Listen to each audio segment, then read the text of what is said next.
Hello and welcome everybody to How to Mind the Gap with Value Stream Management to Optimize Flow. Today is March 6, 2019. Today's webinar is sponsored by TaskTop. And just a little bit about TaskTop before we get started. We were founded in 2007 and over 1 million users employ TaskTop's value stream integration technology to transform their software development and delivery. TaskTop not only unifies the software development and delivery teams, but also provides visibility into business-critical processes of software delivery. TaskTop is used by global organizations in financial services, insurance, government, and manufacturing. This includes 43 of the Fortune 100 and 11 of the top banks in the world, the top 6 health plans, and 4 of the top 10 U.S. insurance companies. In addition to our platform, we have over 58 best-of-breed tools that we interoperate with and over 300 tool versions. We've executed over 500,000 API tests on a daily basis to verify and validate interoperability. TaskTop pioneered the model-based integration approach and recently unveiled the Flow framework created by our CEO and founder, Mick Kirsten.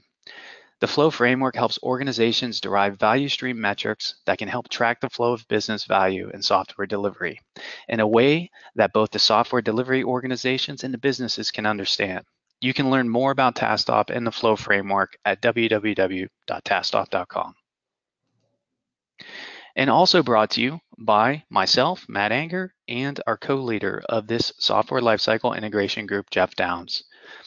We are a virtual community of software practitioners and managers who discuss how to create tool infrastructure and processes that increase collaboration and interaction among the members of software development and delivery teams. You can join our group by pointing your web browser to www.vivid-worldwide.org/group/SLI, where we share our stories, ideas, and we work together to eliminate friction in the software development lifecycle. Just a few quick housekeeping items before we turn it over and get this started. Today's a live session and it's intended for all Vivid members. We will record this and provide it on demand after the fact where you can share with your colleagues and teammates. If you have any questions, you can also pose your questions in the webinar control panel shown here. To submit a question, make sure the questions pane is expanded and type in your question, then click send. So let's get this started. I'll pass it over to our moderator today. His name is Doug Morrison. He's a DevSecOps Practice Director at Melilio Consulting. So Doug, the floor is all yours. Hey, thanks, Matt. Can you guys see me and hear me okay? Yep, looks good. Yep. Oh, fantastic. So it's really my honor today to bring a fantastic panel to us that I've been sort of following these folks for years on LinkedIn and on the conference circuit. They are all far too humble to list all their accolades and accomplishments. So, let me just say that over the past few years, I've seen them all give fantastic keynote speeches that have really sort of transformed my perception and knowledge on what it takes to deliver and improve business outcomes for our customers. First, can you see the panels, the slides there? It's Malcolm Isaacs from Micro Focus. He's the ADM Solution Marketing Manager. Malcolm brings us sort of the solutions expert perspective to the panel and promotes the scaled agile and DevOps solutions that Micro Focus is known for. And second, I have Carmen Diardo. He's our visionary on the panel. He is the senior strategist with a specialty in value stream management at TaskTop. Also a recent author of a book that I just started, Standing on the Shoulders of Leaders, to Guide to Digital Transformation. It was just released on Amazon. I just started reading it. I'm already hooked. One of my favorite quotes is something to the effect that the digital age lowers the water level and exposing the hazards of that are just under the surface and impede the value flow from providers to recipients. So really great expertise and guide to successful digital transformations. Horman, I could go on. He's a 3 patent holder on software engineering from Bell Labs. I've seen him speak several times, and it's always been a fantastic knowledge transfer. And he ran one of the most successful DevOps transformations at Nationwide Insurance. It was recognized in 2016 by DevOps.com as one of the most successful transformations. And third, I have Michelle Shuttleworth. She's really our sort of boots on the ground, practical expert of the panel. She is the managing director at Deloitte's Delivery Innovation Group. And as I've heard her explain it in the past, she owns the tools and defines the methodologies that Deloitte uses to bring value and execute projects and deliver customer digital transformations around the world. So I'm really thrilled to have these three people all in one sort of virtual room to bring to you today an idea of what value stream management is. Carmen, I see you on the video here. Hopefully everybody can connect here real quickly and we'll get it going. Awesome. It's all about visibility, isn't it? So they're all real people, real talking heads today. Just wanted to start with maybe you, Carmen, to sort of lay the groundwork as to what is value stream management and where do you see it? Sure. So thanks, Doug, and appreciate the opportunity to be on this great panel. So actually, I'm going to give some of the credit to this to my peer Dominica de Grandes, because we've actually been talking about this. It's like, VSM's in my title. Maybe I should be able to explain what value stream management is. So we sort of came up with this definition of it as it's a practice to improve the flow of all activities necessary to deliver and also protect value and be able to prove it. So that's where I think some of the measurement concepts that we'll probably be talking about come into play. We view it as an emerging approach that should be done digitally and really track and measure work artifacts in real time to visualize the flow of business value. As you even said, I appreciated you reading the book. Expose those bottlenecks, because my former boss Tom Pater, who wrote a book on Lean IT with Mike Orzen, used to say, Carmen, why do we want to see things flow? And the answer was, well, we want to see where they slow down or stop. And it's really, though, not just flow for its own purpose, it's to optimize business value. So, that's kind of the working definition that we're using. No, I like that a lot, Carmen. Thanks. And Michelle, you probably have some expertise and some examples that maybe could bring this to real world that you can share. Yeah, I definitely follow Carmen's definition. And for us within Deloitte Consulting, it was about 4 years ago, we started to look at the work that we do and look at it differently. Our conversations all became about impacts and outcomes. So what is your intent? What are you trying to achieve? Up to that point, a lot of the conversations had been very project oriented. I'm doing something, it has a beginning and it has an end, and I'm either on time or I'm not. And our teams also spoken in numbers. Well, I'm working on 5.5. Well, that's great. What is 5.5 and who cares? So if 5.5 is happening, if it doesn't happen or if it happens late, what does it matter? So our conversations really started to shift to focus on outcomes. And it wasn't that we didn't believe that we had users beforehand, it's that we got so caught up in our own activities because the work is not easy. So when I think about value stream management, it is all about flow, it is about outcomes, it's about value. So as our teams, when they are formed, our conversation is, what is your intent? What business value are you here to derive? And when we talk about any work that's been undertaken, the team is very clearly able to articulate what it is that they are trying to achieve, for whom, and why. In our own transition to a more product mindset, to understanding the value stream within which we're operating, we've uncovered just a lot of constraints. As Carmen said, if you don't lay it out the flow, it's very difficult to understand where are your constraints. But we also started to look at our metrics very differently as well. One of the common measures that we have used to be, well, how many tickets are you dealing with, or how many tickets are you closing? And I can talk to you more later about one of the examples where the conversation completely shifted, and the team, the team discovered that not only were we measuring the wrong things, but often, if the team could just shift their focus to here's the reason for your very being, not only the work you're doing each day, but the broader purpose, we've been able to shift results, get a lot more productive and deliver value faster. Yeah, I definitely see that. As a partner of both TaskTop and Micro Focus, I've seen over the past 8 years the products have become more specialized and integrated, and people's metrics have become more narrowly focused. Whereas this is to basically broaden the view. I think is that correct? Yeah, it's both broadened, but I'd also say shifted the aperture quite a bit to where it is that we're focused. Traditional IT metrics got us to where we are, but that's not where we want to be anymore. The problems we're solving have changed. The demands of the business have changed. And so we've really been able to shift how we work, how we plan, think about, and what we focus on in terms of metrics is an important part of helping our business get where they need to be. Malcolm, what have you seen in the product space that helps address that?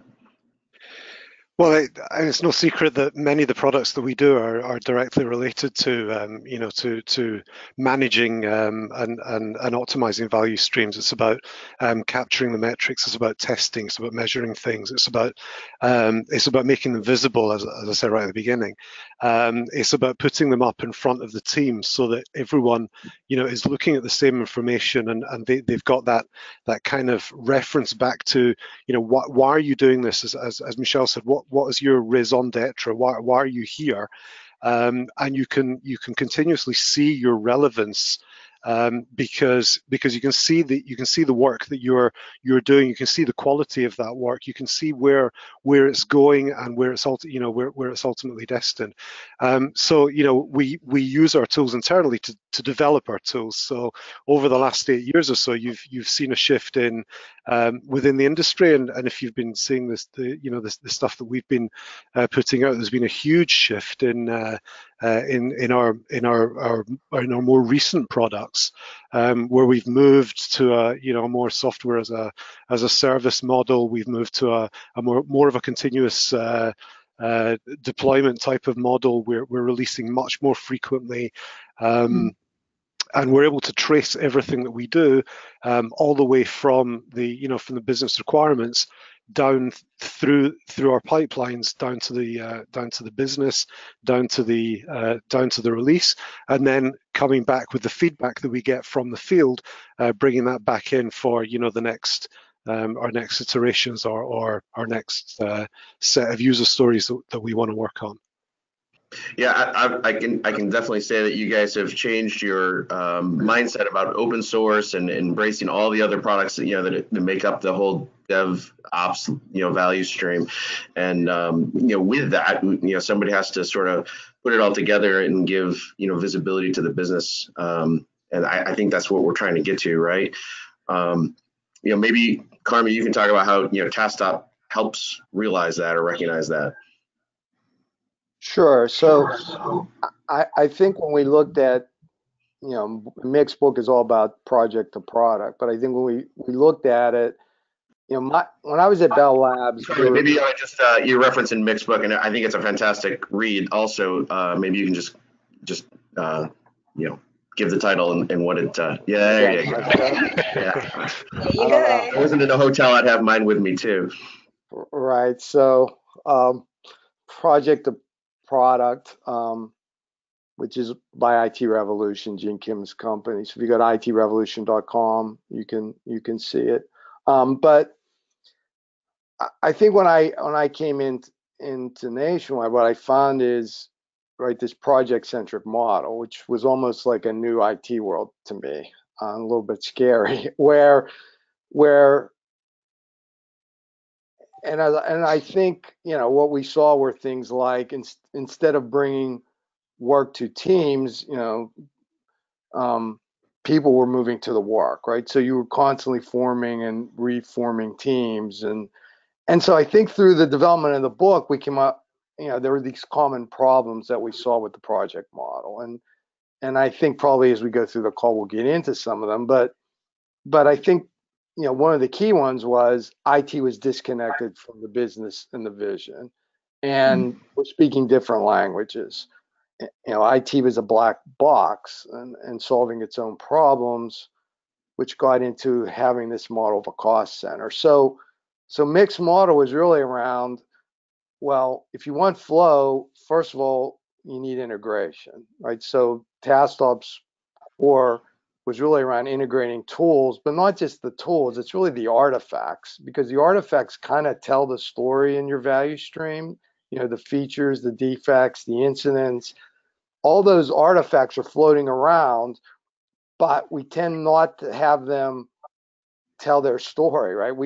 We don't really understand and mine the information on about how long things are taking, where they're going. You know, we do exercises. I'm sure Michelle has stories where you get people together in a value stream and they have very interesting conversations like, okay, let's start with a production incident, or let's start with a feature. What happens?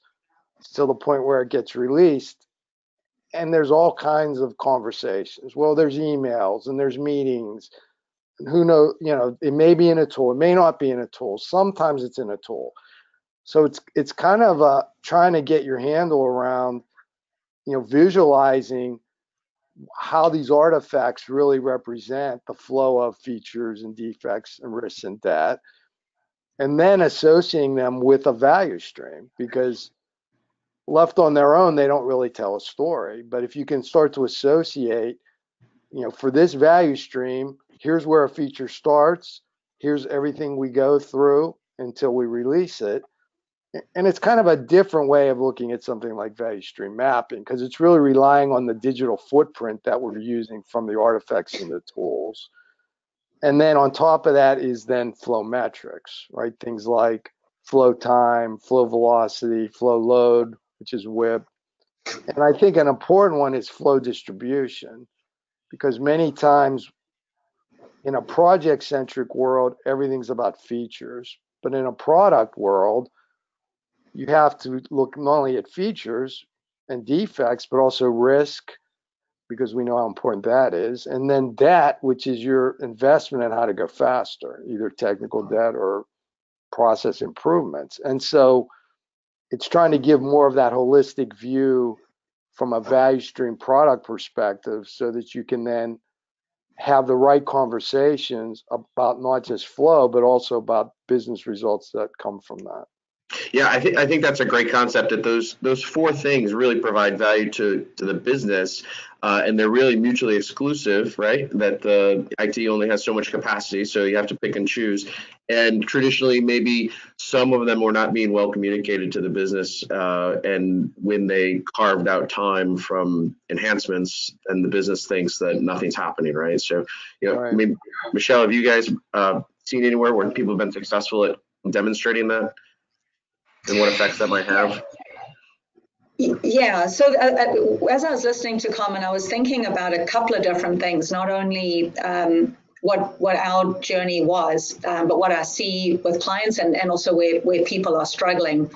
And it's interesting, you start at the very beginning, and the number one question that I'm seeing people ask is, once you've got, okay, what is a value stream? It's what is my value stream, or streams, because sometimes the way teams are structured, they may be part of more than one value stream, which in itself could be a problem. A couple of the things, you know, at the very beginning as we were getting started, and you just think about the traditional concept of value stream management, and even just the way that we estimate work. Everybody estimates doing X deliverables, or whatever it is, that whatever the work is that you're doing, and the standard estimates are all around what it takes to create that deliverable. But from a value stream management perspective, when you look at what the handoffs are and the waste and the wait time, yes, standard estimates become something that are directional at best. So I think that, you know, a couple of the things that I've been thinking about, and as we had to think through with our teams, is first trying to help each team understand what is your value stream. Start to think about where you have the constraints, where maybe just the internal process is actually creating additional handoffs and wait time, and maybe where some of the structure of the team is not allowing for the flow, and then start to relook metrics.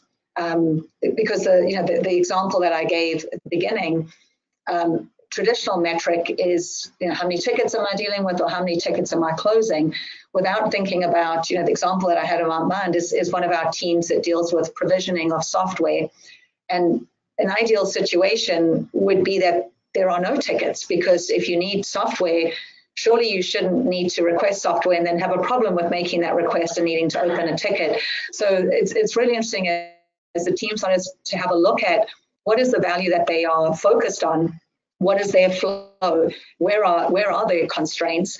So that led to a total challenge of what are the metrics that we really need to be focused on in order to derive value, and what's getting in our way. Yeah, that's a good point. I think the other point, the wait times, that's key to be able to identify. And then as the tools and the teams become more specialized and start having their own processes and methodologies, be able to identify those handoffs. I saw a statistic that developers spend at least 50% of their time going to get the work and the details required to actually do coding projects. And that's their least gratifying part of their day, is attending meetings or going into other systems outside of their IDE. So making this flow freely is key to many levels. It's interesting. Yeah, it's interesting that you bring up developers. As one of the things that we're having a look at right now in terms of delivery efficiency, which is how do you increase flow, and what are the major constraints? And it's interesting that example you gave of developers spending a lot of time trying to get content. Well, how do most of us do specs? They're in Word documents, right, which get circulated, and then it's whose laptop has it, or which version in your document management system do I look at, and who needs to review it. So it's really interesting, very, very simple activities that are causing a lot of the choke points, and what is it that you can do to ease that. So that's something that we're in the process of tackling, looking at our overall flow of delivery and saying where is the most effort in delivery, and what are the constraints to getting that work done as quickly as possible. Yeah, and then being able to communicate that right back to the business. Right, it's not about short point velocities and burn downs. It's more about how time to closure for defects. Yep, yeah, and from a business perspective, we try not to reveal the trouble that we have trying to get work done. Much more turn the conversation to making sure there's a really clear understanding of what business problems being solved. But you've got to get constraints out of the way of your team so that they can focus on the right things. So a lot of what you guys are talking about, seems to be very, DevOps centric. And what about customers that are sort of, still in that hybrid model, which I think is most of my customers? How does this fit, in the customers that are still, 1 foot in traditional waterfall, enterprise project execution, and then still agile and getting into DevOps?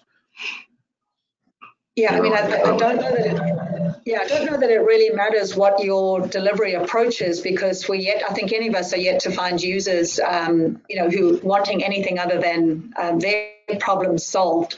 So I think it's important. I think it's really important that no matter what your delivery approach is, and you're right, Doug, most of the time it's a blended approach. No matter what the delivery approach is, to have a look at what is it that we need to do to help the teams understand the value that they are charted, and that makes sure that work is constructed in such a way to ease the flow to get to value.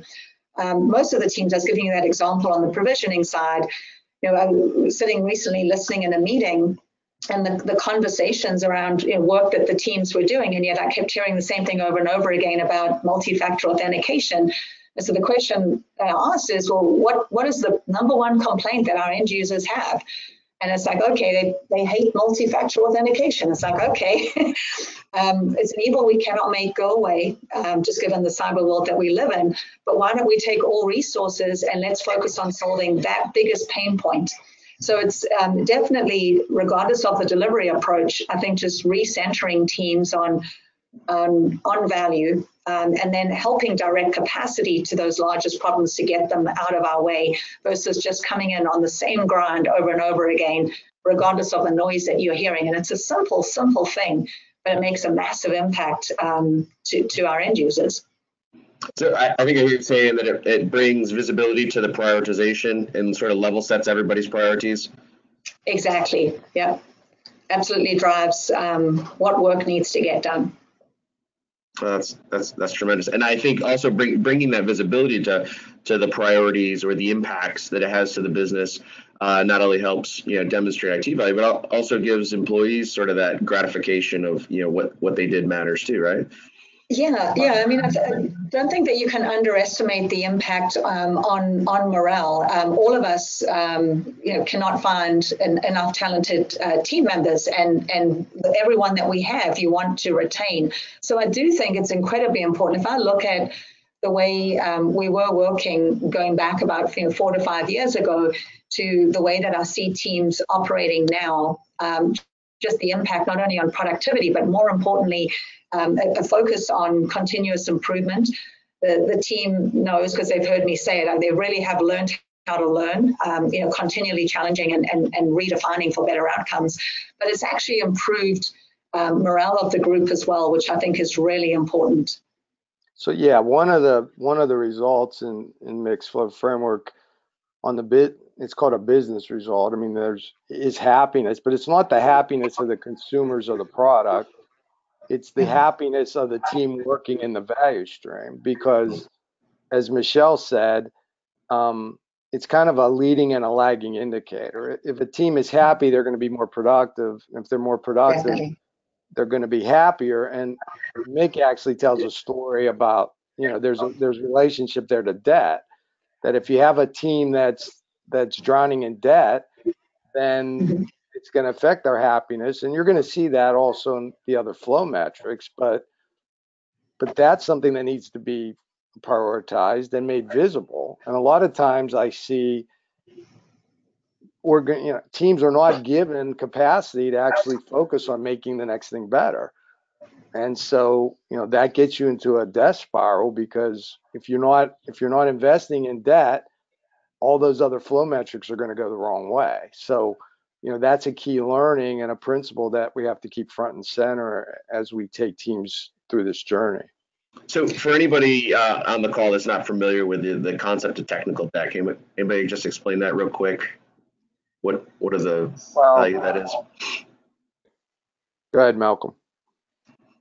No, technical debt is the bane of many organizations when you need to perform architectural refactoring and retrofitting code in order to make progress, and making quick fixes so that you can get ahead.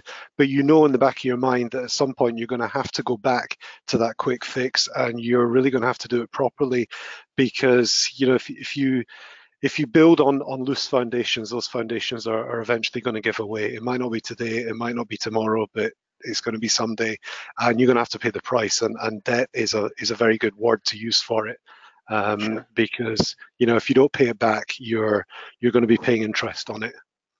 So updating documentation or underlying pinnings and technologies and versions and upgrades of the back end infrastructure. That's sort of the type of technical debt. Yeah, for sure. Yeah, I always think about it as the accumulation of all of the decisions that we made along the way in order to make progress. So in some ways it's a necessary evil. One of the examples that we had a couple of years ago, our estimation solution, we had made very deliberate choices to do functional release after functional release after functional release.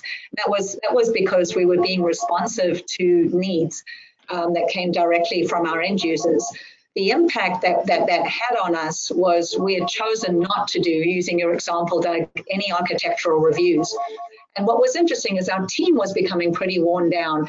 We were looking at what it was taking us to do a release and didn't like the answer. The answer was too long. And the reason it's taking us so long was because of technical debt. In the end, it's one of those where you go, I'm going to make a knowing decision. I don't love the outcome, but the knowing decision was to go ahead and to eventually we had to stop those functional releases and build a brand new product, and it was the only way out. what's really fun now, both that provisioning team that I was giving you the example of and this estimation team accounts for technical debt when they're thinking about their work.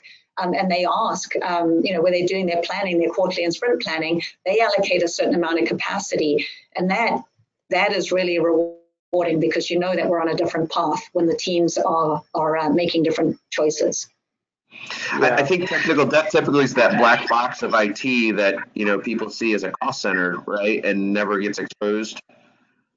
Yeah, and there's also other types of debt, right? So one example, it's almost I would call it a process that is sometimes to get things under control, you may implement a process. For example, I'm sure we've all lived with or seen environments where there's freezes, right? Well, we're going to do a code freeze or a test freeze or something. And that was instituted because maybe there were quality issues. And so, you were allowing more time to do a lot of things that might have been manual activities to ensure higher quality. And that was fine at the time, and that made sense. But now over time, if we've actually doing more automation and we're trying to get faster, we need to then invest in that process and improve it. And so, it's really an investment in something that's going to make us go faster. And as you said, Doug, a lot of times that gets under the covers of some IT, black box where we don't expose that, we don't prioritize it. As Michelle said, we don't provide capacity for it, we don't make it visible, and so it just accumulates and to the point where then it's affecting, as Malcolm said, our delivery of business value. And I think there's also an issue of unknown debt. There's debt that you accumulate that you're not really aware that you've accumulated it, and until at some point your whole system slows down. You've got one additional user that you never factored into the equation who's logging into the system, and it's slowing the whole thing down. And that's why we're a firm believer of bringing of shifting testing left, right? Shifting testing left, right? Shifting testing left, bringing it closer to development, because that way you can expose those areas that you at some point you're going to have to work on them. If you can work on them earlier, the effort to work on it and fix it now is going to be much less and much cheaper than fixing it later on down the line. You stand a better chance of not letting it accumulate. You pay back the debt at the earliest possible opportunity. So you keep your flow, you keep your business going, you keep delivering value to your customers, and yet you're still paying off that debt as you go. And the great enabler, I think, is the ability to perform more, particularly automated testing up front, and not just performing testing, but acting on the results. It's getting continuous feedback, and it's making those continuous improvements in order to improve that throughput and reduce your debt as you go. Michelle had mentioned earlier that value stream management helps level set priorities, but I think it maybe even has another value add in that it helps make better long-term priority decisions versus just short-term choices repetitively and consistently. Anybody have an example of maybe where we've shed light on that and helped customers, or maybe a task app or Micro Focus make better long-term choices? Yeah, I think at different points in a product life cycle, you're going to make different priority decisions. So, when you first put something out, you may be feature rich. I think we had an example of a team where we had a new product when come out in 2017, and it was feature rich. And then what tends to happen is you accumulate debt and defects, and that's the point where then you have to make a conscious decision, maybe to refocus on that debt and defects, so that you then get back to a point where you can make another push on a feature delivery. And so at different points in your life cycle, you're using and you're keeping your finger on the pulse of what is that distribution, where are we in the life cycle, what makes sense for us right now, not just for the next month or two, but the next 3 to 6 months, so we don't get caught up in that death spiral where as Malcolm and Michelle said, our debt has accumulated to a point where I can't get anything through the system now. Yeah, I think a lot of our customers can relate with that. So, value stream management to me seems like the secret sauce to a lot of digital transformations, or something that's been missing for years. Do you guys have any examples of where you think it, has, turned the ship around, or, helped to write these initiatives? Yeah, all day, every day. I was just thinking, the couple of examples that I've been sharing there. So the team that I lead is roughly 100 people. And as I said, we started the shift a couple of years ago, but the conversations with the team, when I look at the work that we were doing, I can't, at the time, I think that the right value was being delivered.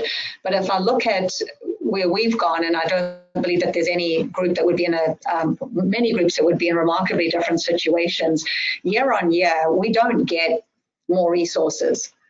We don't get more money every year. In fact, I'm quite certain there's a couple of folks who might be sitting there with similar conversations to the ones I have each year, which is, hey, budgets changing by 10, 20, or 30%, and it's not in the direction you want. So when I have a look at where we would be now if we hadn't done what we've done in terms of shifting the work, and this is a combination of things. It's a product mindset, just as Carmen described, as well as thinking, reframing the work around impacts and outcomes and value, and challenging how work is done, even going as far as challenging when we record time. We've been talking about technical debt, and as I chat to clients, I'm often surprised that not only are time entry codes are not set up for products, that they're actually set up for projects.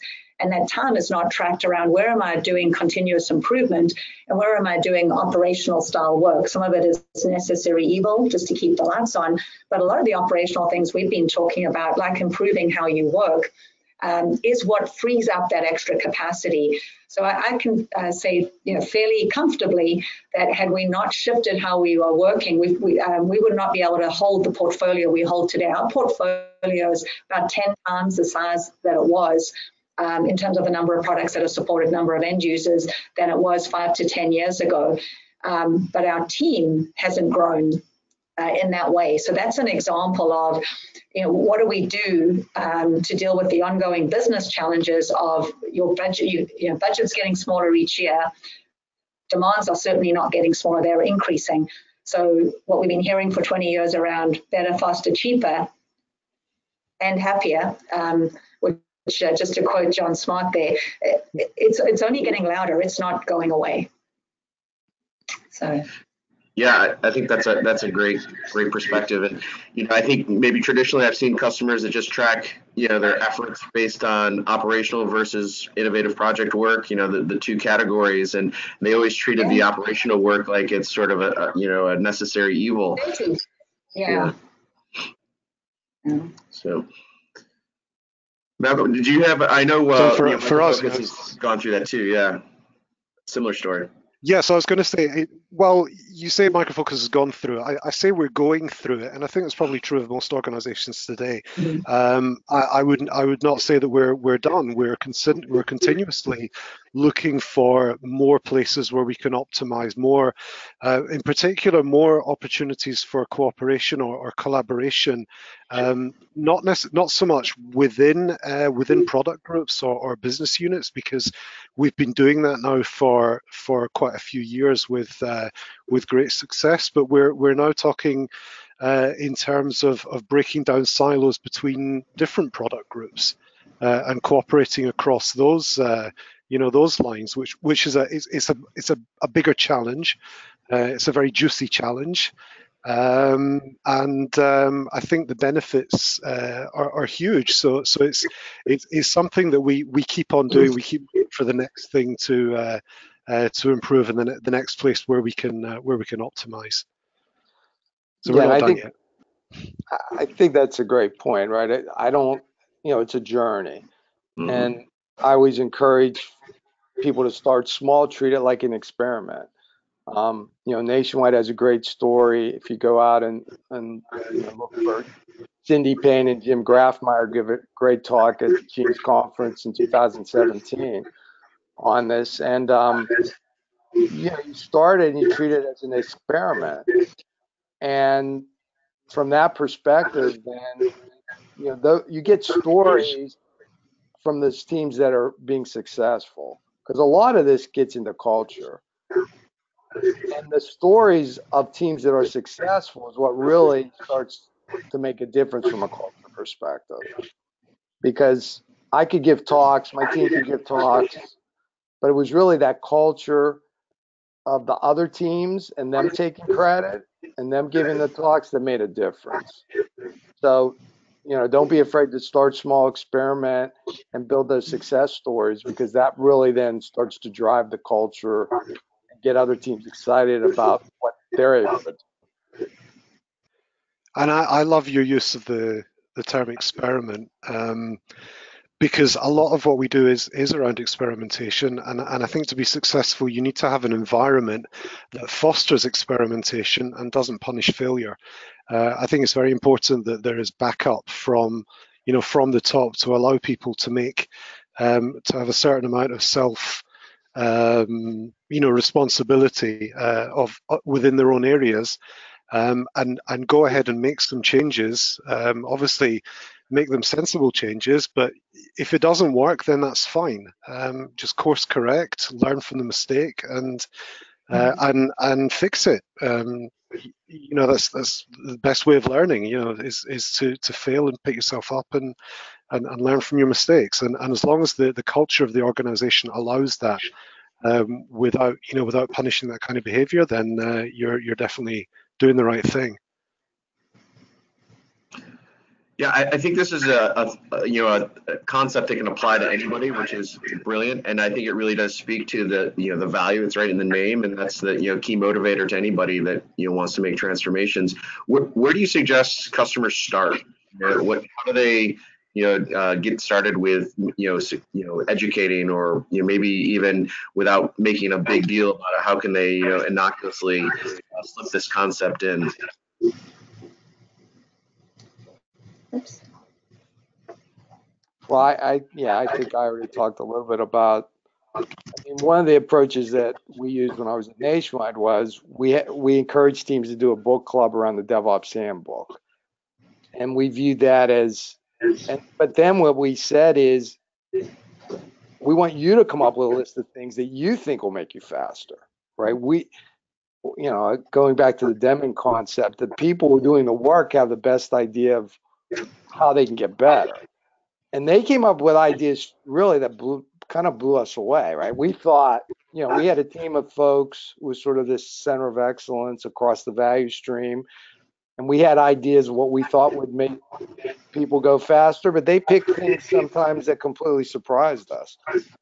But as Malcolm said, you give them that safety, safe environment where they can actually make experiments, and then their enthusiasm and the amazing things they did, and we had show and tells with executives, that really made a difference, because the executives were hearing it directly from the team. They felt their enthusiasm, and that had more of an impact than a million talks that I could have ever done.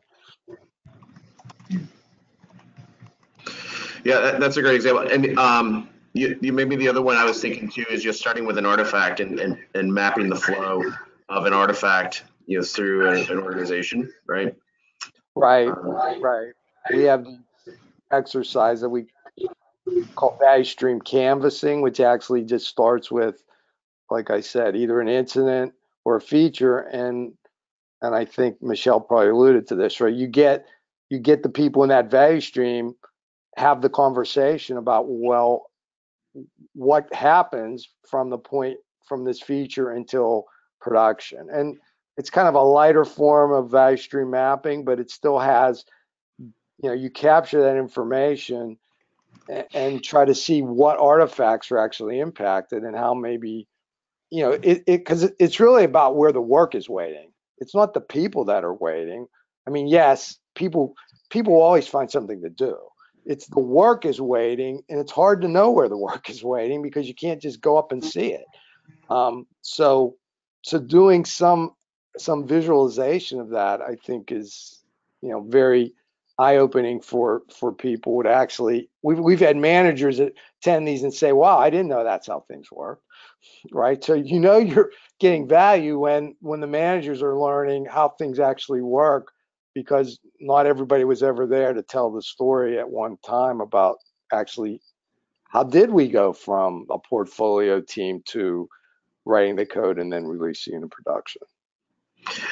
Yeah, everybody's so specialized these days. You know, they only know their piece of the manufacturing line, right? Of code delivery or software change. Yeah, I don't know if anybody have an example of a particular artifact or the process, or you know how they go about implementing it. You know, value stream management, or any of the metrics, maybe the outcomes. So I'm not sure that I have a specific example, but I was going to make the point about the metrics and about measurement and making it visible. And I think it should also be zero effort to measure the value of that metric, or to measure the value. It shouldn't be something that you need to put much effort into. You don't want to have an action item or a user story of capture the value or measure the metric. It should be collected automatically. It should be friction free. And once you can see, once you've chosen what you want to measure and you can start seeing where you are, that's really when you can start thinking about how you can improve those numbers. Whether it's the number of defects that you have in your product, whether it's the number of releases that you're delivering every month, whatever you choose. And again, don't choose everything. Choose a small number of metrics that you've got some control over. Start small. Carmen already made that point. Start small, make that work for you, make some improvements, and then start building out and building across to make additional improvements. Yeah, I've definitely seen that. That's already a concept baked into a lot of the Micro Focus products, especially in the testing world. Yeah, that's a great point. And I think the idea that it has to be frictionless, I like that word. It has to provide value without much effort, because otherwise it's just, it's an uphill battle of changing human behavior. So anybody else have anything we haven't covered yet, or areas that you wanted to specifically talk to? You guys are the experts here, and I'm honored to have you share your wealth of experience. All right. Well, we have a couple questions in the pane, and we are open to additional participants if they want to add anything, and we'll certainly answer them if we can't get to them all in the time that we have. But one of them was, have you witnessed how applications of value stream principles have directly led to marked increase in software delivery velocity? I think we covered that a little bit, but and maybe you mentioned metrics, but do you have some specifics that you guys want to reference? I guess I could mention our focus over the last few years of moving towards an agile development methodology, or maybe even agile delivery methodology, moving on to DevOps, which is where we see ourselves now, where we're working in small batches. We're producing releases very, very, very quickly. There's quite a lot of content in each release, but that's because we choose not to do continuous delivery. We choose to release every few weeks, but we're doing that over many products now. So that's a huge change for us in the philosophy that we have around releasing. It used to be 6 months to get a product out of the door, and if defects if defects escaped, it would take quite a long time to find the defect, to reproduce the defect and fix it and issue a patch. Now our response time is very, very fast, and it's been a huge change. The whole organization has changed its philosophy and the way that we're delivering software over the last few years. and very successfully. Excellent. One of the ones here, and another question is, when measuring risk for a value stream, what do you factor into the equation? That's one of the, the value type work types that we haven't really talked too much about. Anybody want to tackle that one? Well, I think the first thing with risk is the fact that in a project model, it's even hard to get risk addressed because there's a vulnerability in a struts library. Well, what project manager wants to pay for that? It's like, that's not my, that doesn't fall under my project, right? But everyone's going to pay the price if it doesn't get addressed. So I think the first step is having those risk items be equal participants, along with the features and the defects and the debt, to even be considered and be prioritized and be visible as they work their way through the value stream. I think the second thing is again through, you can start to see it through that distribution. If you have product and value streams that aren't investing in risk, chances are, as Michelle said, you're going to get those defects later that, well, I don't really want those defects, right? Or worse, with risk, because the exposure now is, can be almost catastrophic, depending on how much it's exposed. So it's really around making that work visible and prioritizing it in a way that allows you to make the right strategic decisions to address it and not wait for an incident or something and then obviously have a fire that you have to address and you have a reputation that you can't really fix at that point. So just to be clear, we're talking about security, vulnerabilities, compliance, things like that. Is there any other categories that would fall under risk? No. Well, I gave an example before of performance, right? If you're expecting a heavy load on your application, we've got we just had Valentine's Day and there's Easter coming up and Good Friday as well, and there's all sorts of days in the year where the load on people's servers is going to be very, very significantly increased over a very, very short period of time. And that is something that you really don't want to discover in production. You don't want to go down on that day. You want to be testing that much earlier on in the process, making sure that you can cope with that, because that's causing a real concrete risk to your ability to do business. And that's in addition to all the security issues that might come along with it. And of course, the reputation, as Carmen said, your company's reputation is on the line.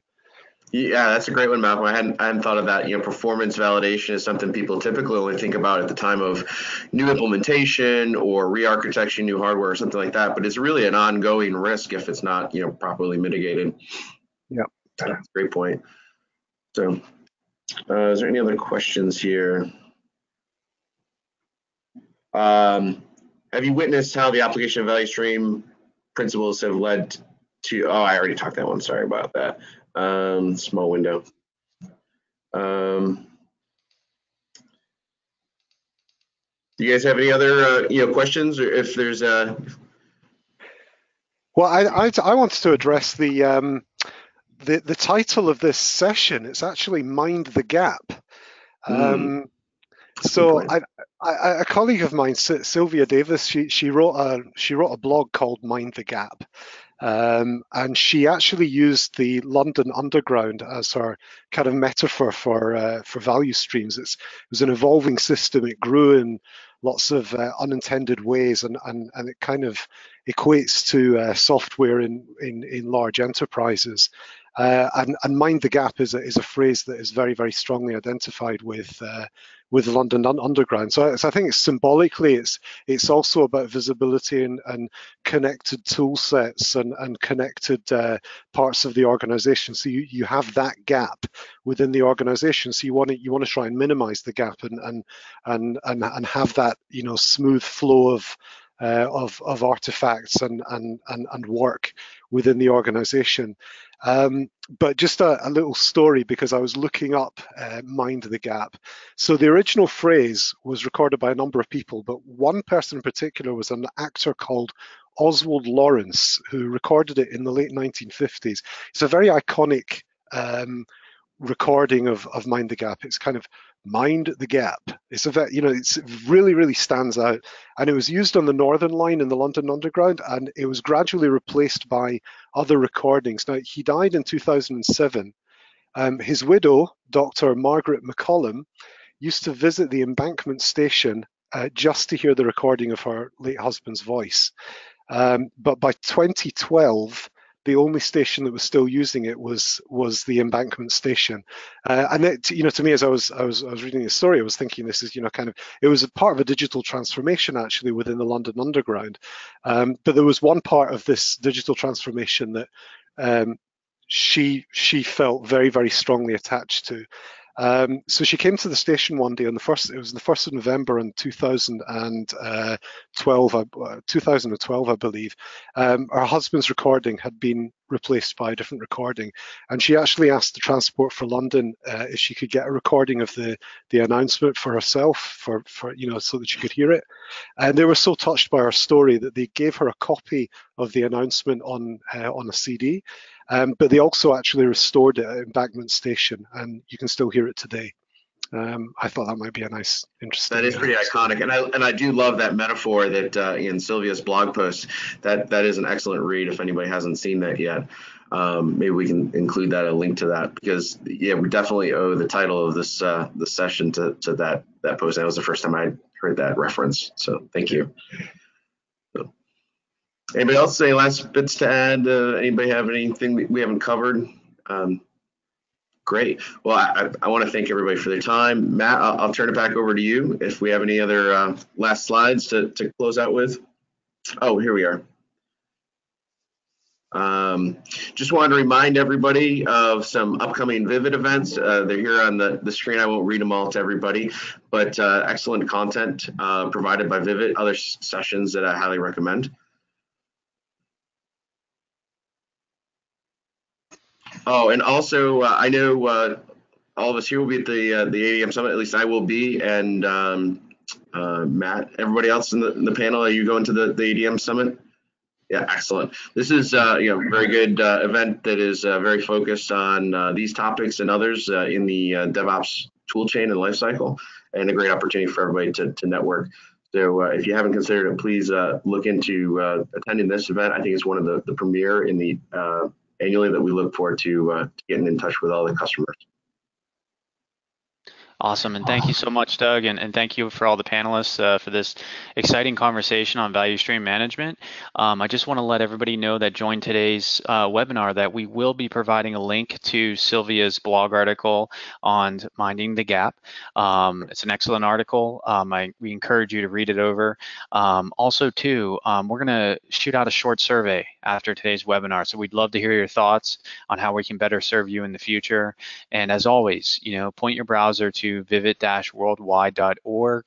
Go ahead and sign up for one of our groups. You can help participate. You can even, if you're interested in being a panelist, a future panelist, as an example, reach out to me. My email address is at the beginning part of the slide. I'd love to have a conversation with you and include you on a future webinar. So thank you again for everybody's involvement today. We really, really very much appreciate it. Thank you, everybody. Have a wonderful day. Bye-bye.